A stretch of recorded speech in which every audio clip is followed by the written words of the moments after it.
Namaste to one and all. Welcome back to another session.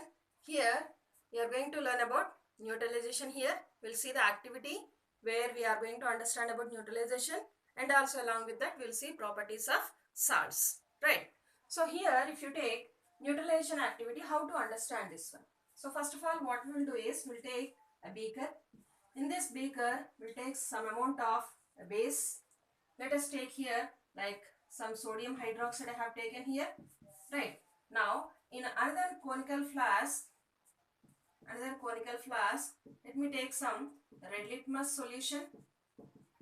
Red litmus solution. Instead of this red litmus solution, we can take even red litmus paper also. So, this red litmus solution, I am going to add into this sodium hydroxide. Then what happens? This is a base. So, base will turn red litmus into blue color. So, this whenever we are adding here, this red will convert into blue color. Right. Now, after that what we will do? Slowly into this, in the first step we have added red litmus into base. We got blue color. Now in the second step what we will do, into this one only we are going to add some acid. So what happens here, slowly that red colored litmus acid is changed into blue color. Now it is going to change into red color again. Means first of all what we have done, it is reacting with the base. Red litmus on reacting with the base converts into blue color. But whenever we add this hydrochloric acid solution, what happens here again, it will convert into blue color. Means again it will convert into red color. Right. So based on that we can understand the neutralization, or otherwise sometimes based on this neutralization we may get the questions like this. You are provided 3 test tubes. You are provided 3 test tubes. These 3 test tubes are containing acidic, basic and neutral. So we don't know in which one acid is taken, in which one base is taken, and in which one neutral solution is taken. You are provided only with the red litmus paper, or otherwise they may give the question like blue litmus paper. So now the question is, 3 test tubes are given for you, one containing acidic, one containing basic and one containing neutral solution, and they are labeled as ABC. We don't know in which one this acid or base or neutral solution is there, and also along with that you are provided only red litmus paper. How you will find out the nature of the solution present in each test tube? So how we will find out? First of all, let us take this red litmus solution, means red litmus paper, and just we will dip into the test tube. Into the test tube we are going to dip. So whenever it changes into blue color, that one we are going to identify as acid. Right. Now we'll dip into A. If it is not changing, it may be base or it may be neutral. Now it may be acid or it may be neutral, because red litmus solution converts into blue only in the presence of base. Right. So now if you are dipping into this, if it changes the color, we'll write this as a base. Otherwise we'll say that as neutral, or otherwise it may be acidic. Now for example, into this A, it has changed the color into blue. It has changed the color into blue color solution. Means till that red litmus paper converts into blue color, till that time we have to dip into 3 test tubes and we have to check. Wherever it changes into blue color, that will be taken as a base. So now this blue litmus, it is changing into blue litmus. So let us write this A test tube as basic solution. After that we have to check both B and also C. Now what is the litmus paper we have? Red litmus was given, but now we got it as a blue colored paper we got. So that blue colored paper again we have to dip into B and also C. So if you are dipping into B, it is not changing. We have to write that as either base or neutral. But already we got base. What is the question given for us? 3 test tubes are given for you. In these 3 test tubes, one contains base, one contains acid, one contains neutral. That only they have given in the question.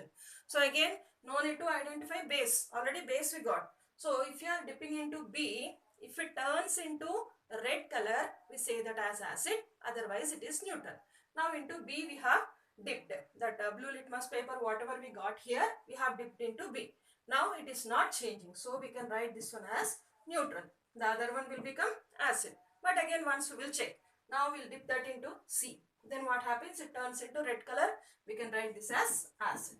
So like this question we can get based on acids, bases, neutralization, and also indicators, colors. Based on that also we may get a question like this. Right. And now we will see about the properties of salts. So here we will see about the properties of salts. So we know already that salts are formed from acid and base. Salts are formed from acid and base. When acid reacts with the base, we are going to get salt and water, and the reaction is known as neutralization reaction. And the second one is mostly all the salts are soluble in water. If they are not soluble, some particular reason may be there, but mostly all of them are soluble in water. They are soluble in water. All the salts are soluble in water. Next one is conduction of electricity. Now, mostly what we have seen, salts are solid state. They are present in solid state. So, these solids do not conduct electricity. Do not conduct electricity. But whenever you are dissolving the salts in water, this is known as aqueous solution. This aqueous solution conducts electricity. If I put a wrong mark, just understand that it does not conduct electricity. And if I put a right mark, just understand that it conducts the electricity. So when salts are dissolved in the water, they will conduct the electricity. And even if you are converting this solid form into molten form, means a liquid form, then also they will conduct the electricity. Salts will not conduct electricity in solid form, but they will conduct electricity in aqueous form and also in the molten form. So these are the properties of salts. And once we will see about types of salts. Types of salts means actually what we are going to do is, already we have seen one classification. What is that? Neutral salts, basic salts, and also acidic salts. Right? But here in types of salts, what we are going to see actually, this is the family of the salts. Family of the salts means, if you are having, for example, hydrochloric acid is there. From this hydrochloric acid, whatever the salts are produced, all those can be called as chlorides.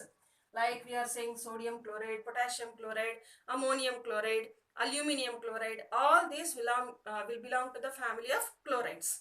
Same like that, if you have sulfuric acid, from sulfuric acid, whatever the salts are produced, they will have the SO4. They will have SO4 in their formula. So that's SO4 can be called as sulfate. So the salts produced from the sulfuric acid can be called as sulfates. Salts produced from hydrochloric acid are known as chlorides. Right? Same like that, if you are having salts produced from phosphoric acid, they will have PO4. PO4 is nothing but phosphate. Right? So these salts can be called as phosphates.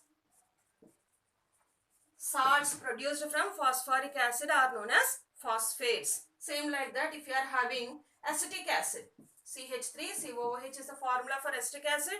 If this acetic acid will react with a base to produce a salt. That salt will contain this CH3COO minus ion in that. That ion is known as acetate. So these salts are known as acetates. So it is based on the acid from which they are produced. The salts are produced from which acid? Based on that, we are going to give a name for them. Same like that, we can classify these salts based on the base also, like sodium family, sodium chloride, sodium sulfate, sodium carbonate, sodium bicarbonate, all these will belong to sodium family. Potassium family means again potassium chloride, potassium bromide, potassium fluoride, sulfate, all those will belong to potassium family. Like that, based on the base from which these salts are produced, or based on the acid from which these salts are produced, based on that we can classify the salts along with the nature of the salt. Right? So this is about the properties of salts and even types of salts also. Once we will see some small activity, how we can prove that salts will conduct electricity. So here we have an activity to prove that salts are conducting electricity.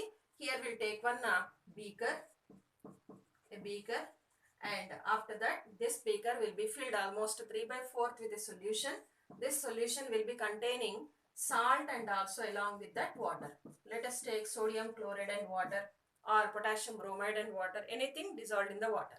Or otherwise we have to take sodium chloride or any other salt, and also we have to heat it till it becomes liquid. But that much high temperatures we can't maintain, almost nearer to 1000. If you take sodium chloride now, it will contain the melting point of 800 degrees Celsius. So to maintain that much temperature is not possible. That is why better to dissolve that salt in the water. So when we dissolve the salt in the water, it is known as aqueous solution.